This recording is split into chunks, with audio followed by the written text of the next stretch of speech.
The stars burned cold in the Sirius border zone where two ancient empires had hated each other for 600 years. The Velcora were beings made of living crystal who thought only in numbers and logic.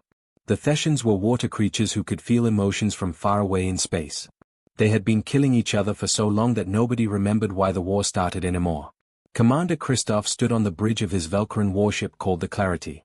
His body was made of clear crystal that caught the light from all the screens around him. He was checking his patrol route and feeling satisfied that he had not seen any enemy ships today. That feeling did not last long. "Commander," said Helen, one of his officers. Her voice sounded like wind chimes. "We are picking up a distress signal. It is a human ship. They have big problems. Their life support is failing." Christoph thought quickly. Humans were the new species who had joined the Galactic Council only 40 years ago. They were strange mammals who did not always make sense. But they were protected by treaty law. "Where are they?" Christoph asked. "In neutral space, sir. Right between our territory and the Thessian territory." Christoph felt something close to frustration. The universe had a cruel sense of humor. Far away on the other side of space, Captain Marina was commanding a Thessian warship. She felt the distress before her computers even detected it. Thessians did not need machines to know when living things were dying. They could feel death like cold wind on their skin. "Captain," said Thomas, her pilot. His water body changed colors to show he was worried. "There is a human transport ship. It is called the Meadowlark. The hull is breaking open. They are falling apart." Marina reached out with her mind across the empty space. She felt 4 to 7 adult humans and their panic was like noise in her head. But there was something else that made her whole body shake with fear. Children. 23 children were on that ship. "Everyone get ready," she told her crew. "We are going to rescue them." "Captain," Thomas said carefully, "there is a Velcoran warship near the humans too. We will reach them at the same time." Marina's body turned dark blue, which meant she was upset. 600 years of war. 600 years of death. And now this situation. On the Meadowlark, Captain Rebecca Carter was trying to hold her ship together but it was not working. The transport ship had been 3 weeks into a colony mission when the engine just stopped working. No warning. No time to prepare for disaster. "Rebecca," shouted Daniel, her first officer. The children's section just broke away from the main ship. Rebecca's heart stopped beating for a moment. The Meadowlark was carrying whole families to a new colony. They had built a special protected section for all the children with strong walls and its own life support system. It was supposed to keep them safe if something bad happened. Now that section was spinning away from the main ship. It was tumbling toward a field of asteroids like a dead leaf in a storm. "How much life support do they have?" Rebecca asked. Daniel checked his screen. His face turned gray. 3 hours, maybe less if the hull gets damaged more. 3 hours. Most of her crew was trapped in the main part of the ship. The children, 23 kids from age 4 to 14, were alone in their section, spinning toward death in the asteroid field. Rebecca opened every communication channel she had. She broadcast on every frequency that the Galactic Council used. "This is Captain Rebecca Carter of the human transport ship Meadowlark. Our ship has failed completely. We have 4 to 7 adults in the main section and 23 children in a separated module. Life support is critical. We are requesting immediate help from any ship that can hear this message." She stopped for a moment, then said something she never thought she would say. "Please. They are just children. Somebody please help them." Christoph heard the message on his ship. He did the math in his head. 2 sections of the broken ship. Not much time. His ship had special cutting equipment made from crystal technology that could slice through strong metal hulls very precisely. But Velcoran ships were built to be accurate, not fast. They would never reach both sections in time. He was about to send a message saying he could not help when his junior officer Beth did something amazing. She opened a direct communication channel to the Thessian ship. Nobody had done that in 600 years. "Thessian vessel," Beth said, her voice steady even though she was breaking ancient rules. "We have cutting technology. You have fast ships. If we work together, 8 to 9% of the humans will survive. If we work separately, only 12% will survive." Every crew member on Christoph's bridge went completely silent. Christoph felt something his people almost never felt. He felt uncertain about what to do. Marina received Beth's transmission on her ship. Every member of her crew turned to look at her. Through their empathic connection, she could feel their confusion and their fear and something else. "Hope. They are children," Marina said quietly. Thomas, send them a response. Tell them we accept their offer. On the Meadowlark, Rebecca heard both alien warships respond at almost the same time. She pulled up their images on her main screen. The Velcora looked like walking diamonds that reflected light.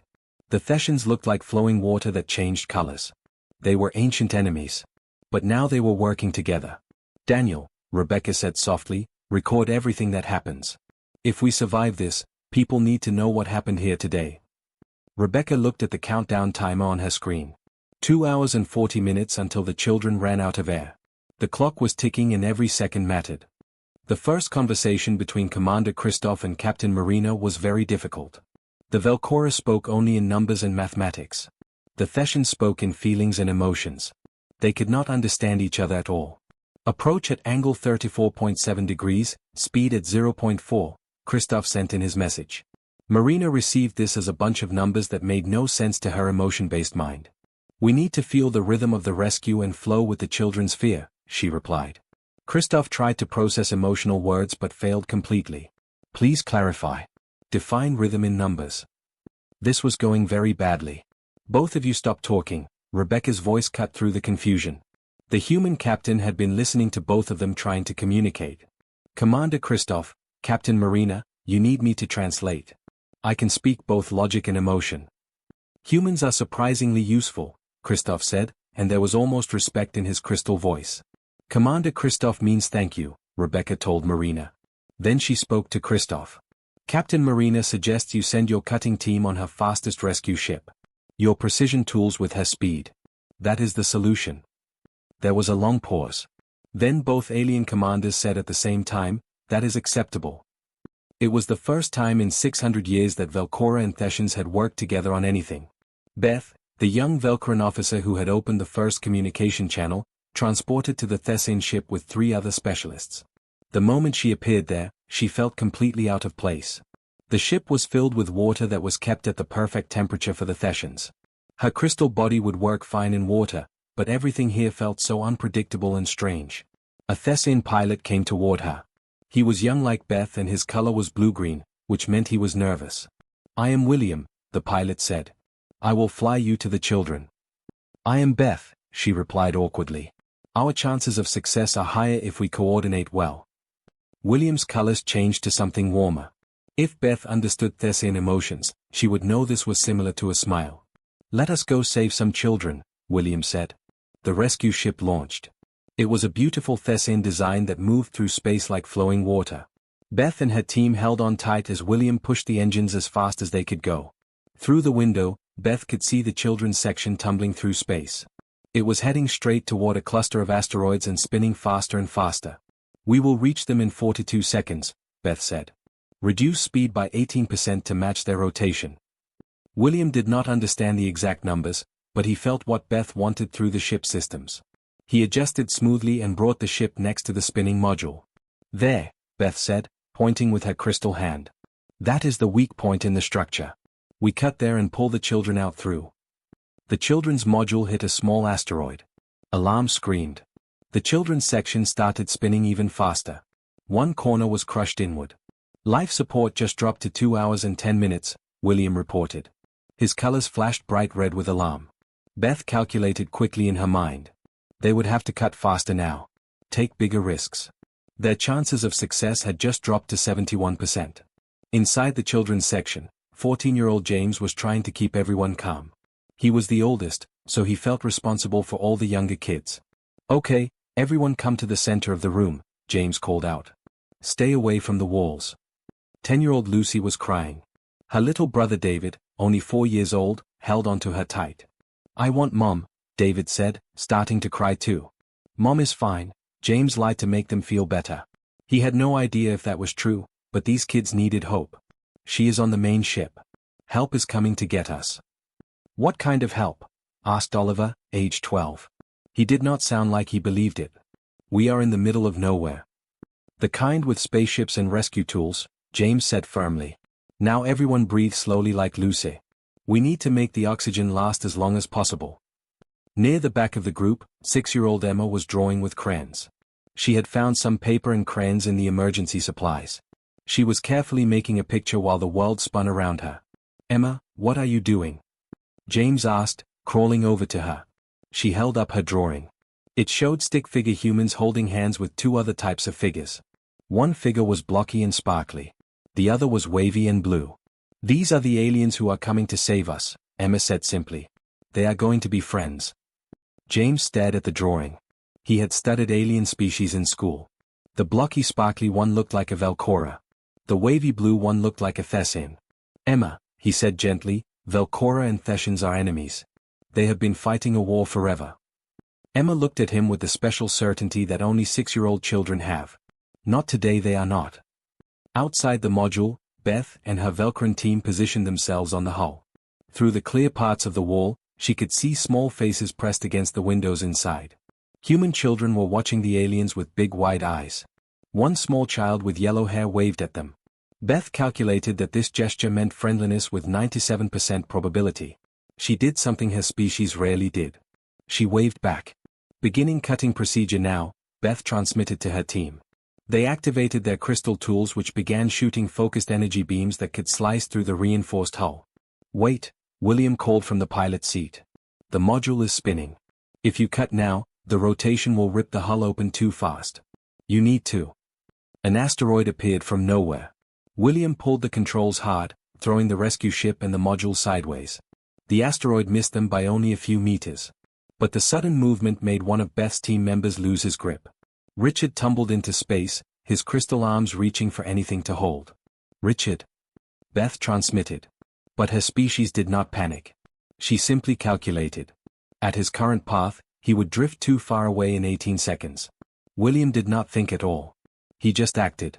He felt Richard's terror through his empathic senses. Yes, even crystal beings felt fear when facing death, and he dove the rescue ship downward. He extended a cargo net. Richard caught it and was saved. But the rescue maneuver cost them precious time. The children's module was drifting deeper into the asteroid field. We have to cut now, Beth said. Our chances of success go down with every second we wait. But the rotation will. I know, Beth interrupted. But if we do not act now, they will certainly die. Sometimes you must simply act and hope. William felt determination radiating from the crystal beings through his empathic senses. It was cold mathematical determination, very different from emotional determination. But it was real and strong. Do it, William agreed. Beth and her team began to cut through the hull. Inside the children's section, James felt the wall getting warm. Everyone get to the far wall right now. The children scrambled to move as a line of glowing energy appeared in the hull, making a perfect rectangle shape. Then with a hissing sound of air, the section popped free. Through the opening, James saw them clearly now. Crystal aliens and water aliens working together to save them. Emma held up her drawing, pressing it against the window where the aliens could see it. Beth saw the picture. It showed her species and the Thessians standing together with humans as friends. She sent a message to William. The small one drew us as allies. As friends. She does not know we are supposed to be enemies, William replied softly. She just sees people trying to help her. The probability that children are wiser than adults, Beth calculated, is higher than I expected. They had 1 hour and 45 minutes of oxygen left. The first 6 children were pulled out safely. James helped the younger ones through the opening in the hull where Thessin rescue workers waited with breathing masks and warm blankets. But then more asteroids came closer and everything became much harder. We need more ships. Marina sent a message from her command vessel. The asteroid field is too thick. 1 rescue ship is not enough. I agree, Christoph responded from his warship. I am sending 2 more ships. But they must move slowly because of the asteroids. I suggest Thessin pilots with Velcran navigation systems. You want our pilots flying with your navigators? Marina asked, surprised. Yes. It increases our chances of success by 4 to 7%. Minutes later, 3 ships were moving carefully through the asteroid field. Thessin pilots were flying while crystal Velcran navigators called out directions in real time. It should have been complete chaos. It almost was. Turn left, a Velcran named George shouted. I do not know what left means to your species, the Thessin pilot Alice shouted back. Your directions are completely different from ours. Port side, down 32 degrees. George corrected himself. Alice adjusted and barely missed hitting a tumbling rock. Why did you not say that the first time? Cultural difference. I am calculating better communication methods right now. On Rebecca's ship, the human captain watched the rescue on her senses. It was beautiful and terrifying at the same time. Ancient enemies were learning to work together while children's lives hung in the balance. Daniel, she said to her first officer, are you recording all of this? Every single second, Captain. Rebecca made a decision. She opened a communication channel to all the children still waiting in the damaged section. Hello kids, this is Captain Rebecca. I know you are scared. But I want you to look out your windows. Do you see those ships out there? Inside the children's section, Emma and the others pressed their faces against the clear panels. Those are Velcora and Thessians, Rebecca continued. They are species that have been enemies for a very long time. But right now they are not enemies. Right now they are heroes. Your heroes. And they are not going to let anything bad happen to you. 8-year-old Sophie raised her hand even though no one could see it. Captain? Why are they helping us if they are supposed to be fighting each other? Rebecca smiled. Because you are more important than their war, Sophie. Sometimes it takes children to remind adults what really matters. The next rescue went wrong. A Velcran engineer named Margaret was cutting through the hull when an asteroid hit the module hard. The impact sent her flying into space, her crystal body tumbling and spinning. William dove to catch her, but the movement put his rescue ship directly in the path of 3 more asteroids coming fast. Move away. Move away. Beth transmitted urgently. But William could not move. If he did, Margaret would be lost forever in space. Then something unexpected happened.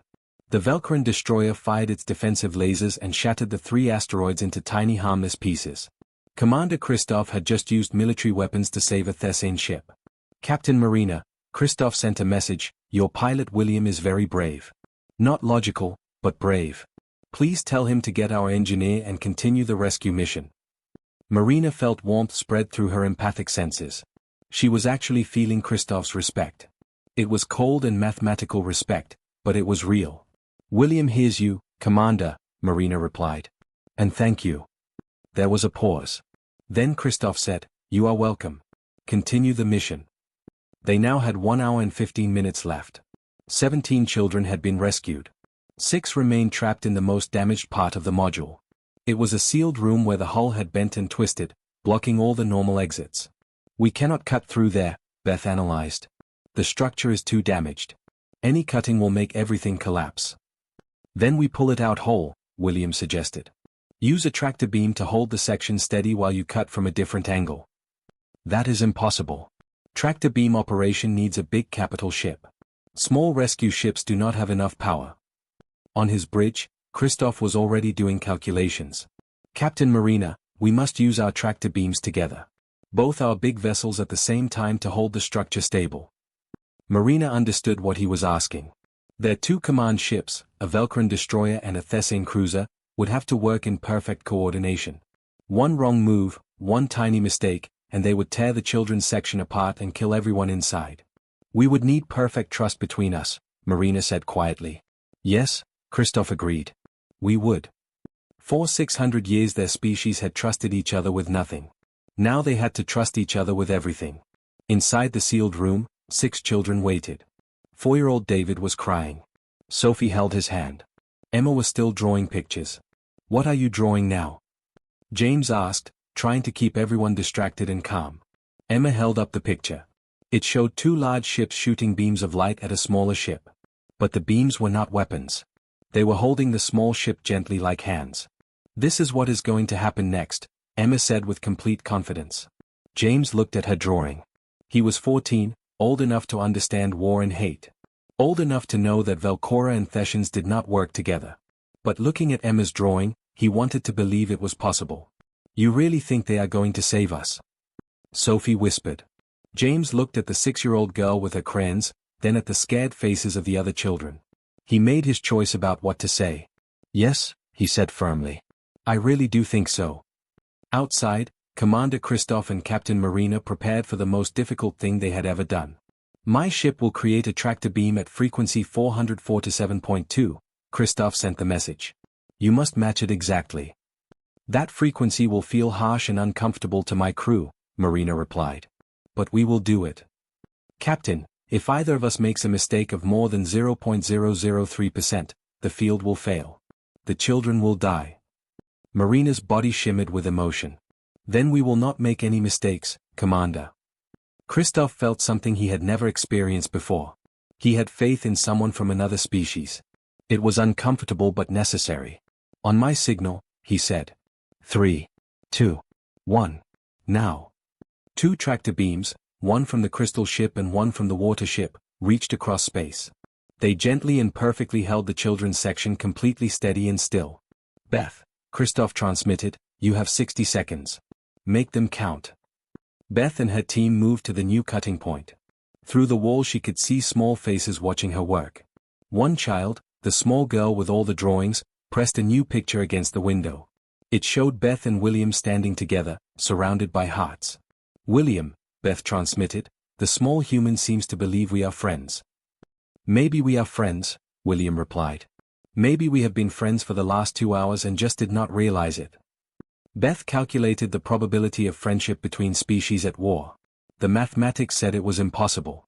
But mathematics did not account for children trapped in space or enemies working together to save them.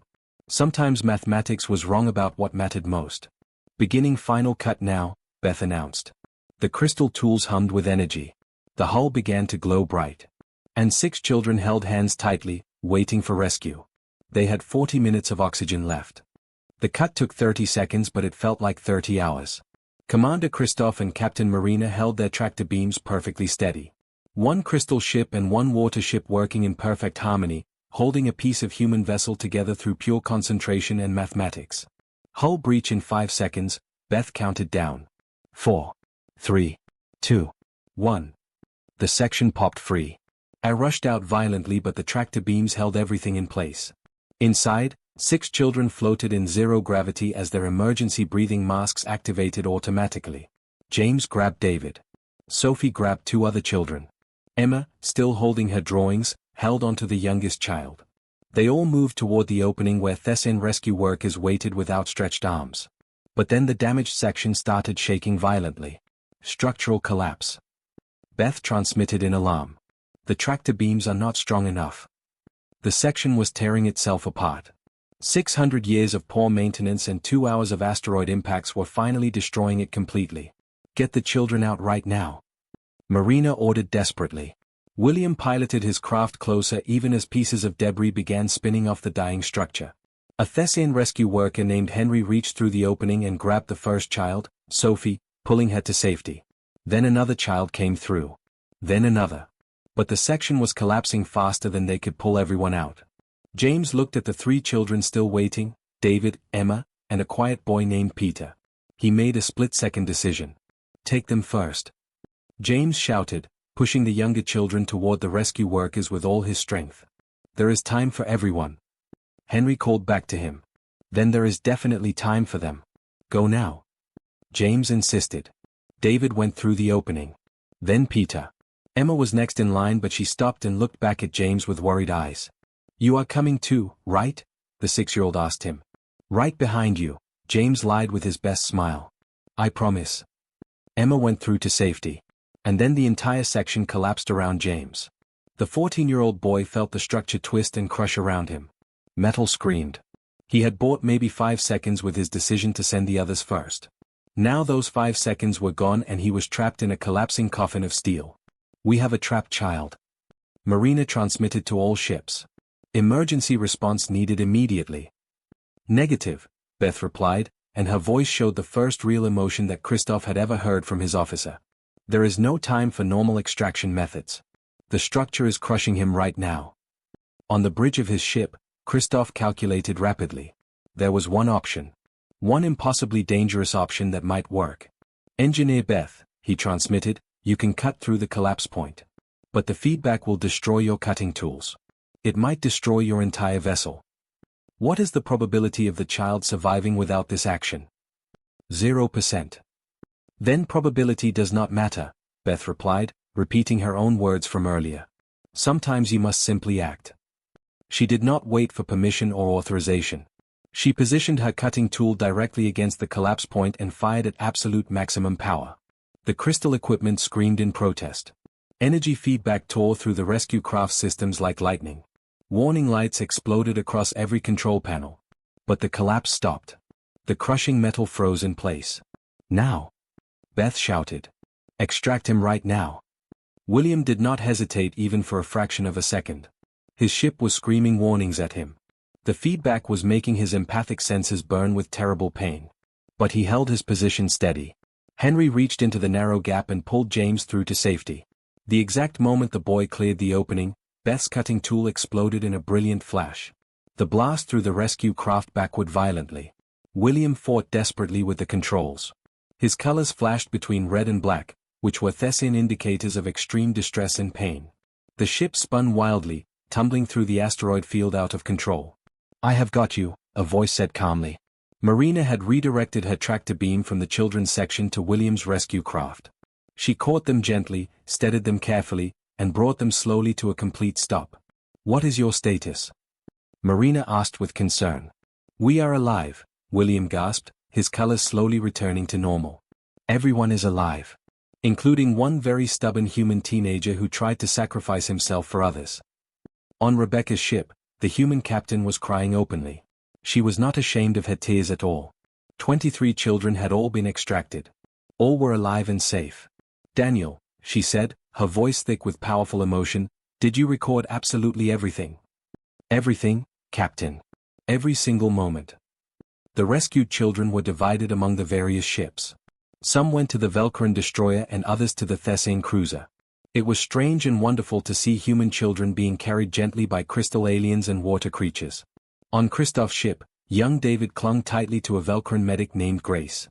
The crystal being did not naturally understand human emotions, but she calculated that the small child needed physical contact for mental stability. She held him as carefully as her rigid form allowed.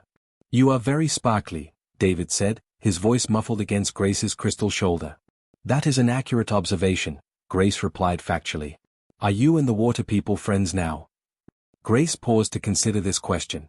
Friendship was not a concept her species typically calculated or considered. But she thought about Beth working with William, about her commander coordinating perfectly with Captain Marina, about 600 years of war compared to 2 hours of cooperation. The probability is increasing, Grace said, which was the closest her species could come to saying yes. On the Thessian cruiser, Emma was enthusiastically showing her drawings to everyone who would look at them. A Thessian medic named Charlotte absorbed the child's emotions through her empathic abilities. She felt pure joy radiating from Emma, no fear at all, just complete happiness that everyone was safe. This one is you and the crystal people saving us, Emma explained proudly, holding up a colorful picture. And this one shows what happens next. Charlotte looked carefully at the second drawing. It showed all three species, Velcora, Thessians, and humans, standing together under a strange flag she did not recognize. What happens next? Charlotte asked curiously. You all become friends, Emma said simply, as if it was the most obvious thing in the world. Because that is what happens when people save each other. They become friends forever. Charlotte felt the child's absolute certainty through her empathic connection. Emma was not hoping this would happen. She genuinely believed it had already happened.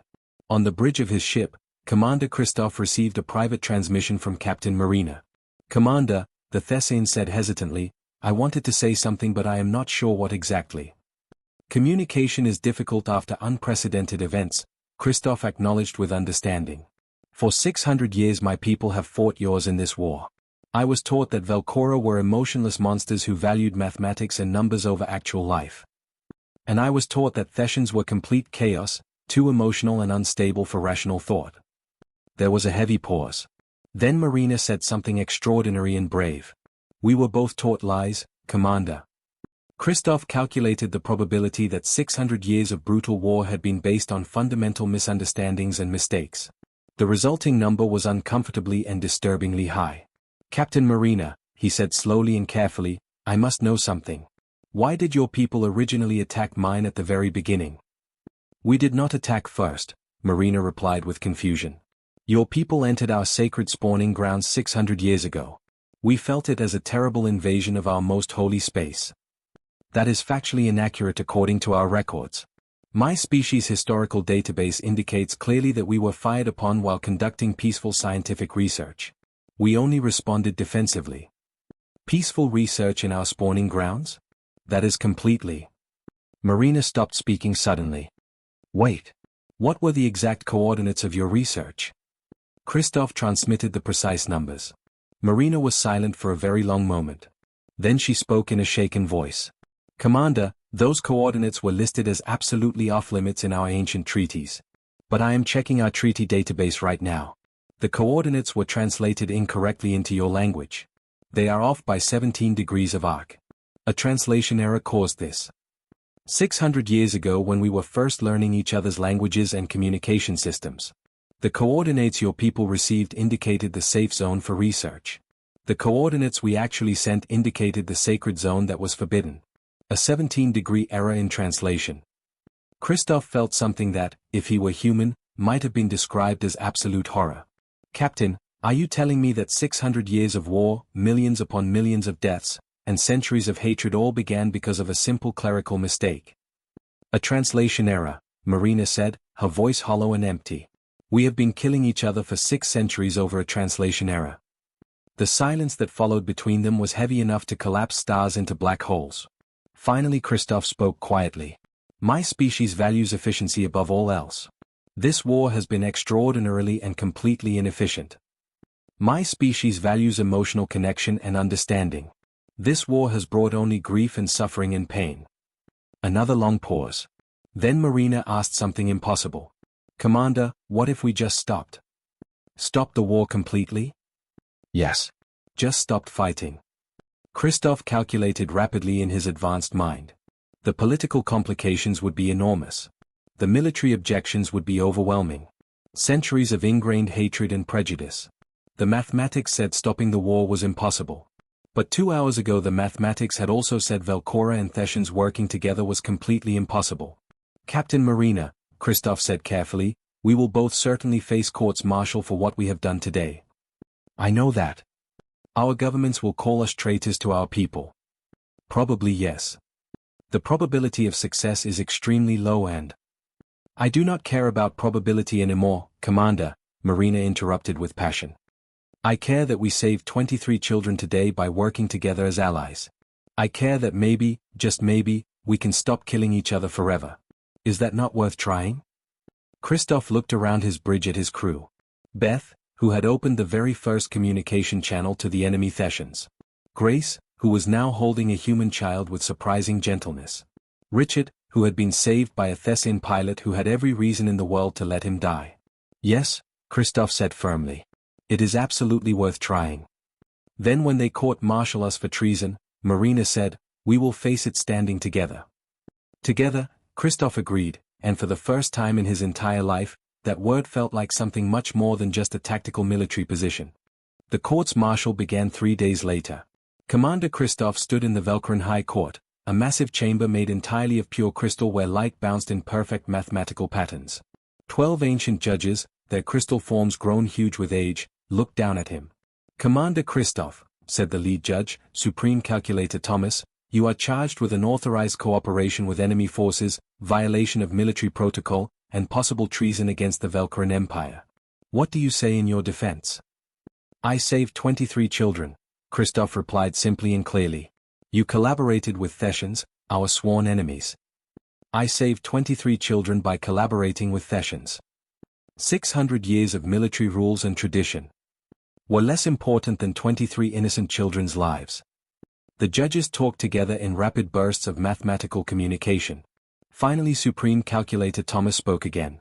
Your junior officer Beth has given testimony. She claims full responsibility for initiating contact with hostile enemy forces. That claim is inaccurate, Christoph said firmly. I am the commander. All actions of my crew are ultimately my responsibility alone. Your entire crew has submitted 37 individual testimonies, another judge said with surprise. All of them claim sole responsibility for the cooperation. It is mathematically impossible for all testimonies to be simultaneously accurate. Then calculate this instead, Christoph replied boldly. Every single member of my crew chose to save children over following outdated protocol. If you court-martial me, you must court-martial all of them too. Including the medics who cared for the human children. Including the engineers who helped repair Thessian rescue craft. Including everyone who participated. Are you truly prepared to condemn and punish the entire crew?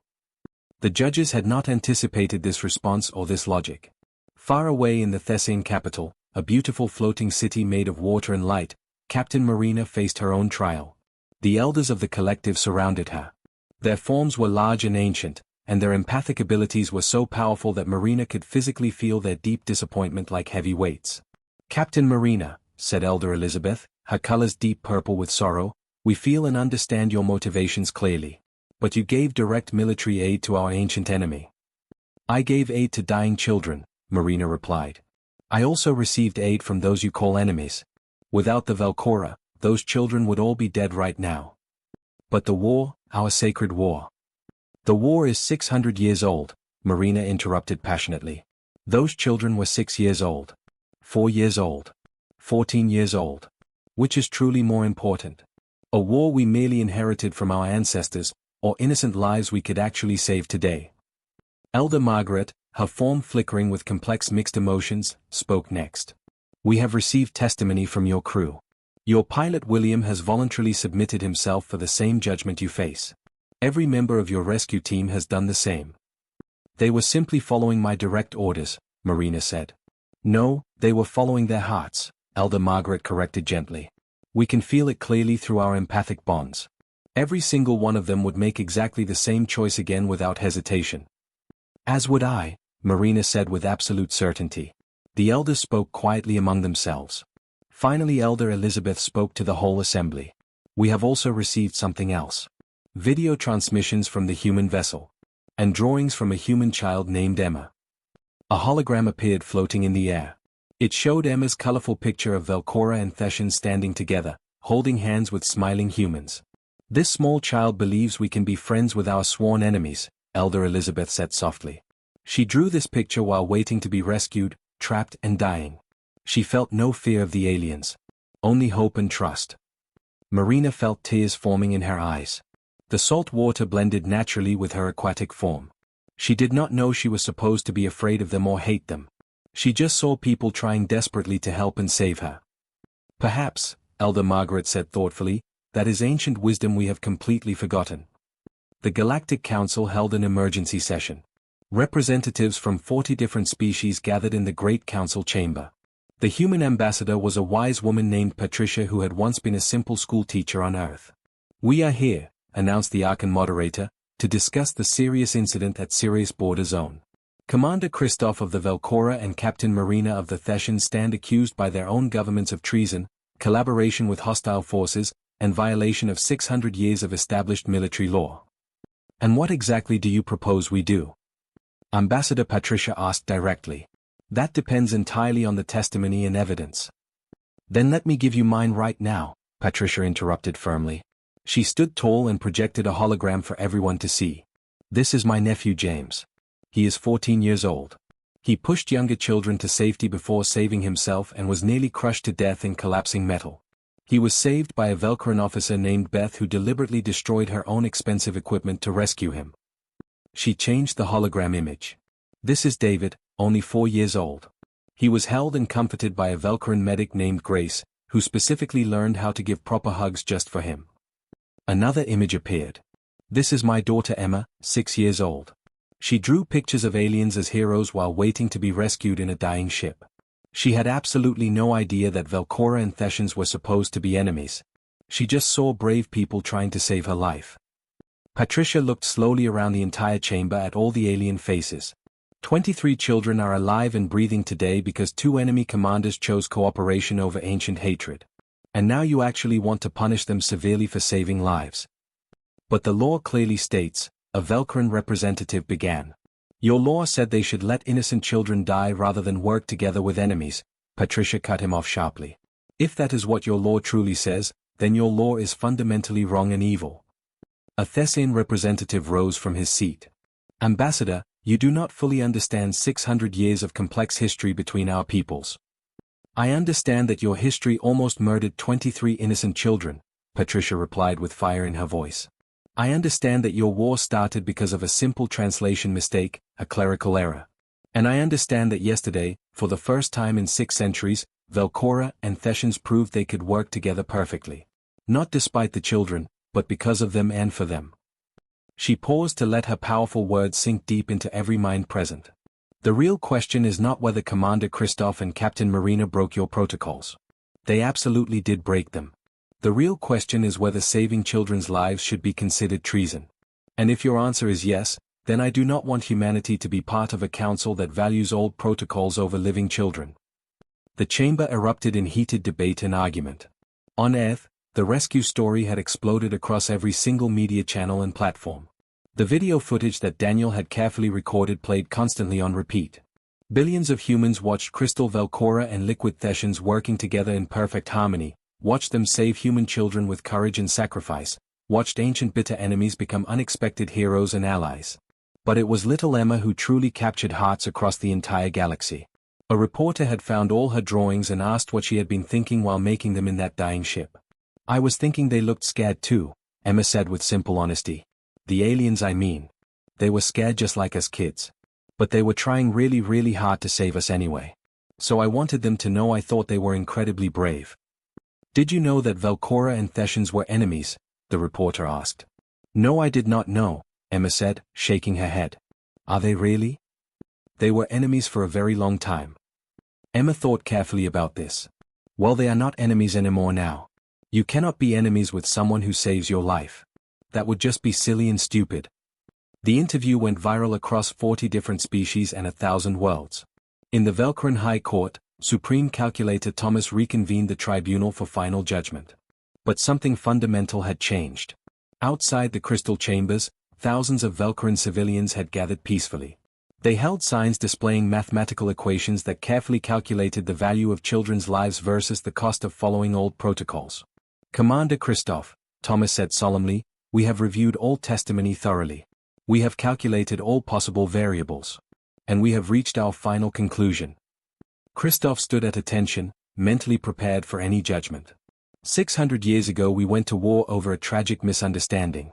We have now learned that the coordinates which sparked our entire conflict were mistranslated by 17 degrees. We have been fighting and dying over a simple navigation error for 6 centuries. The chamber fell completely silent. In contrast, Thomas continued, 3 days ago you saved 23 innocent lives by breaking 17 different military protocols. The mathematics clearly suggest that saving 1.35 lives per broken protocol is an optimal exchange rate. Given that the alternative was 0 lives saved with protocols maintained, we calculate that your actions were mathematically and morally optimal.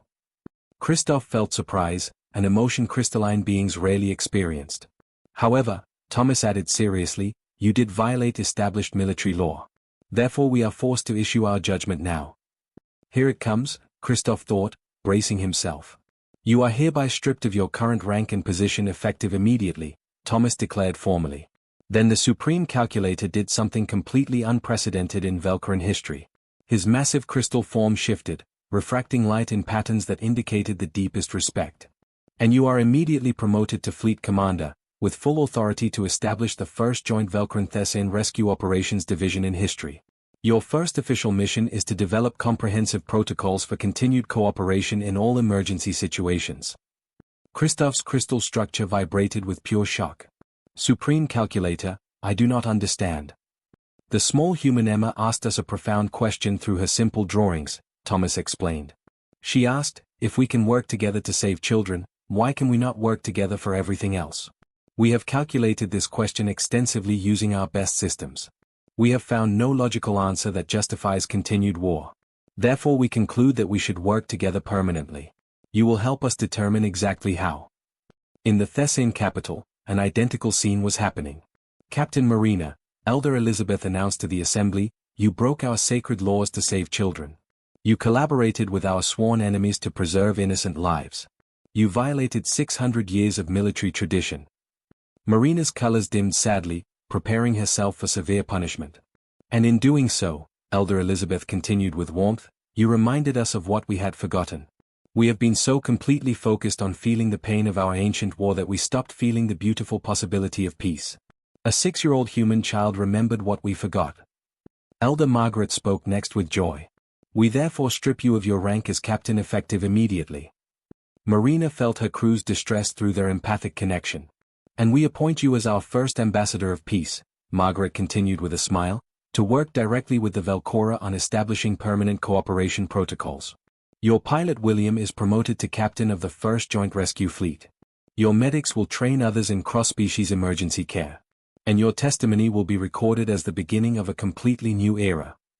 Marina's colors exploded into brilliant rainbow, the Thessian expression of overwhelming joy mixed with disbelief. Elder Margaret, I do not know what to say. Say you will continue working with Commander Christoph, Margaret replied warmly. Now Fleet Commander Christoph. We received a transmission from the Velcoran High Court 5 minutes ago. They have made exactly the same decision we have made. At the Galactic Council, Ambassador Patricia stood before the assembly one final time. The Velcora and Thessians have both made their choice, she announced proudly. They are choosing peace. They are choosing cooperation. They are choosing to honor the courage of 2 commanders who put children's lives ahead of ancient hatred. She paused dramatically. Humanity supports this choice completely. We propose the establishment of the Innocence Protocol. Any rescue operation involving children of any species requires all nearby vessels to cooperate fully, regardless of political status or existing hostilities. And if nations refuse to cooperate, a representative asked skeptically, then they are immediately barred from council membership, Patricia said firmly. We will not tolerate a galaxy where politics is more important than children's lives. The vote was called. It passed 40 species to 0. The Innocence Protocol became galactic law that very day. 1 year after the rescue, the 1st Joint Velcran-Thessian Peace Summit was held on a neutral human space station. Fleet Commander Christoph and Ambassador Marina stood together at the podium, addressing representatives from both empires. 600 years ago, Marina began, our peoples went to war over a misunderstanding. Millions died. Countless resources were wasted. Generations grew up knowing only hatred. 2 hours of cooperation saved 23 lives, Christoph continued. The mathematical efficiency is absolutely clear. Peace is more logical than war. Cooperation achieves more than conflict. But this is not just about logic and numbers, Marina added with emotion. It is about what a 6-year-old child taught us. Emma showed us that innocence sees no enemies. Children do not inherit hatred naturally. We teach it to them. And if we can choose not to teach hatred, we can choose to teach cooperation instead. The negotiations began. They were difficult and painful. 600 years of mistrust did not disappear overnight. But whenever talk stalled, whenever old grievances threatened to stop progress, someone would bring out Emma's drawings. The images of Velcora and Thessians standing together. Of enemies becoming heroes. Of 3 species united not by war but by the simple act of saving children. And the talks would continue forward.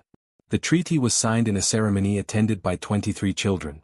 Emma, now 7 years old, presented both leaders with the official document. But first she gave them each a personal drawing.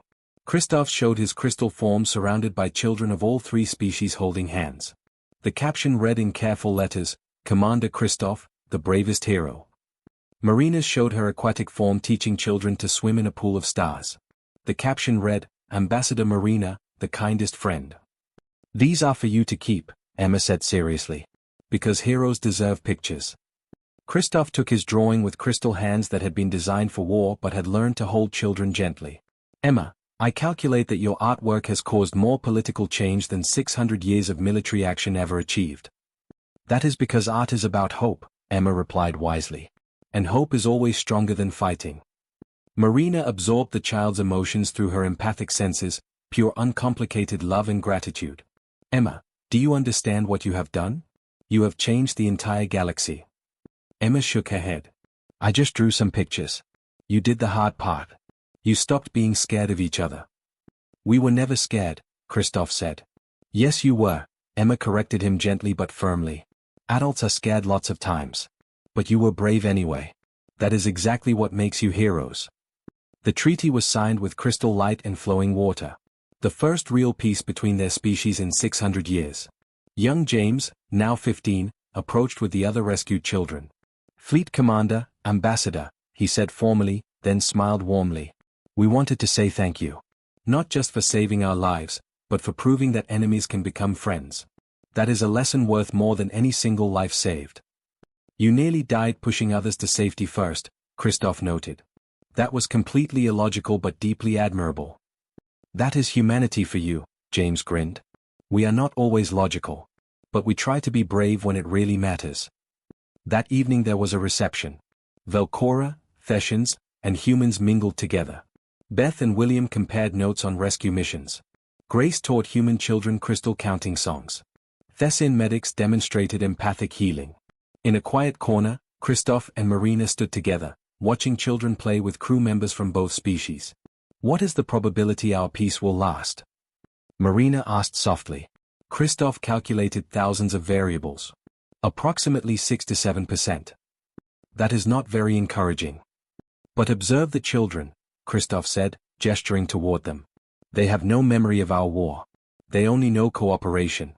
As they grow and replace us, they will remember only that Velcora and Thessians can be friends. So the children are our peace treaty? Marina asked. The children are our future, Christoph replied. And their future has no room for our ancient hatred. Marina's colors shifted to warm gold. That is the most hopeful thing you have ever said. I am learning optimism from humans, Christoph replied, which was his version of a joke. They stood in comfortable silence, watching three species building friendships one child at a time. Emma noticed them and waved. Then she began drawing again. What is she drawing now? Marina asked. Given her previous work, Christoph said, probably something that will make us cry, inspire millions, and accidentally cause more political reform. 5 minutes later Emma brought over her new drawing. It showed a massive tree with 3 types of branches, crystalline, flowing, and organic. In the roots were the words "We grow together now." This is for everyone, Emma explained. Because we are not 3 different people anymore. We are like one big family. Right? Christoph and Marina looked at each other. A year ago they were enemies. Now they were friends. Yes, Emma, Marina said gently. We are family now. Good, Emma said with satisfaction. Because families help each other. And we helped you remember how to be friends. So now you can help other people be friends too. She ran off, leaving 2 leaders stunned. She just summarized our entire diplomatic philosophy in 3 sentences, Marina said. With crayons, Christoph added. They both laughed, crystal chimes and water tones harmonizing perfectly. Years passed. The joint rescue operation saved hundreds of lives. The Innocence Protocol forced enemies to cooperate 17 times, and 11 led to peace negotiations. Emma never stopped drawing. Her artwork hung in museums and appeared in textbooks across the galaxy. When she turned 12 she spoke at the Galactic Council. Everyone asks why I drew those pictures, she said. They want to know what made me see aliens as heroes. She paused. But that is the wrong question. The real question is, why did anyone see them as monsters? They were people trying to save children. That is not scary. That is brave. She held up a new complex drawing showing dozens of species connected by lines of light. This is what I see when I look at the galaxy, Emma said. Not enemies. Not strangers. Just people who might save each other someday if we are brave enough to let them. The council gave her a standing ovation. 10 years after the rescue, Emma was 17. All 23 survivors gathered at a memorial in the Sirius border zone. 3 pillars of light, intertwined forever. James stood with his Thessian wife. David was training as a rescue pilot. Sophie studied medicine. Emma stood between Christoph and Marina. Do you ever regret breaking those rules? Emma asked. Every analysis indicates our decision was optimal, Christoph said.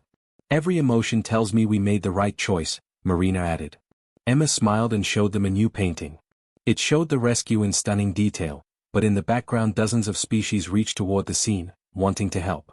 This is what I see, Emma explained. Not just 3 species working together, but the potential for everyone to work together. Because if ancient enemies can become friends to save children, then maybe everyone can become friends for any reason, anytime. Your message continues to be revolutionary, Christoph said. You continue to believe the impossible can become possible. It is not impossible, Emma corrected. You proved that. You prove people can change. That enemies can become family. That all you need is a good reason and courage to try. And what reason is good enough? Marina asked. Emma gestured to the memorial with 23 names in 3 languages. We are, she said simply. Children are. Life is. Any life. Every life. That is reason enough. She paused. You taught everyone that. And now the whole galaxy knows that when children are in danger, everyone works together. Not because of laws. But because it is right. Christoph and Marina looked at each other, former enemies now standing together as friends. We learned it from you, Marina said. No, Emma replied, hugging them both. We learned it from each other. That is the whole point. As the sun set, 3 pillars of light began to glow: crystalline brightness, aquatic shimmer, and warm human luminescence, all intertwined perfectly. 3 species. 3 different forms of life. 3 ways of seeing the universe. But only one truth that mattered. When innocent lives were at stake, there were no enemies. Only people brave enough to save each other. And that truth, born from 2 hours of cooperation and preserved by a 6-year-old's drawings, had changed the galaxy forever.